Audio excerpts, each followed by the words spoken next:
2026కి సంబంధించి ఏదైతే ఎమ్మెల్యేకి సంబంధించి స్పోర్ట్స్ మీట్స్ అనేది అంగరంగ వైభవంగా జరుగుతుంది. దానికి సంబంధించి ప్రోగ్రామ్ చూసుకున్నట్లయితే చాలా ఉత్సాహంగా ఎమ్మెల్యేలు ఎమ్మెల్సీ అందరూ కూడా పార్టిసిపేట్ చేస్తున్నారు. ఏదైతే అథ్లెటిక్స్ మొదటిగా వచ్చిన పరిస్థితి ఉంది, మనం మాట్లాడే ప్రయత్నం చేద్దాం. సార్ ఏంటి సార్, ఈ గత ఏడాదితో పోలిస్తే ఈ ఏడాది ఇంకా చాలా వైభవంగా చేస్తున్న పరిస్థితి నెలకొంది. మీరు ఏదైతే ఈ రన్నింగ్ చేసిన దాంట్లో కూడా చాలా ఉత్సాహంగా చాలా స్పీడ్గా వచ్చేసారు, ఫస్ట్గా వచ్చారు. ఏం చెప్తారు ఏంటి అసలు? అంటే ఇది మేము ఎందుకు క్రీడలో పాల్గొంటున్నామంటే ఇది క్రీడా స్ఫూర్తిని పెంచుతుందనే ఉద్దేశం అండి. అలాగే ఫిట్నెస్ కూడా అందరూ మెయింటైన్ చేయాలని ఒక ఆలోచన.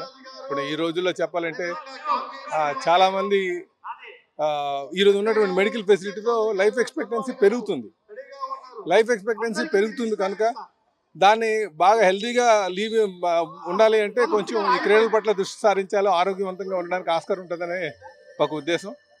అలాగే ఇది ముఖ్యంగా అసెంబ్లీ సెషన్లు ఎందుకు పెడతారంటే అసెంబ్లీలో ప్రతిపక్షం కావచ్చు, పాలకపక్షం కావచ్చు, ప్రజా సమస్యల మీద ప్రతివాదన వినిపిస్తుంటారు. అది వ్యక్తిగత కక్షలు దారి తీయకుండా ఉండాలనే ఉద్దేశంతో అందరూ కలిసిమెలిసి క్రీడల్లో పాల్గొని ఒక సహృదయం అట్మాస్ఫియర్లో, ఒక ఫ్రెండ్లీ నేచర్లో ఉండాలని చెప్పి ఉద్దేశంతో ఎప్పటి నుంచో స్టార్ట్ చేసిందండి. దురదృష్టం ఏంటంటే ఈసారి మరి ప్రతిపక్షం లేదు, వాళ్ళు అంత ఇంట్రెస్ట్ పే చేయట్లేదు.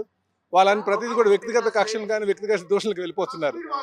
సో అలాంటిది కాకుండా ప్రజా సమస్యల మీద మాట్లాడి వ్యక్తిగత కక్షలు దారితీయకుండా ఉండడానికి ఈ క్రీడలు కూడా స్ఫూర్తిదాయకంగా ఉంటుందని ఆశిస్తున్నాను. ఇంకా ఏ స్పోర్ట్స్లో మీరు పార్టిసిపేట్ చేస్తున్నారు? నేను రన్నింగ్ ఒకటి, వాలీబాల్ ఒకటి, క్రికెట్ ఒకటి. క్రికెట్లో కూడా ఒక టీంకి కెప్టెన్గా మరి వ్యవహరించున్నారు. క్రికెట్గా ఒక టీంకి క్యాప్టెన్ కింద ఉంటాను.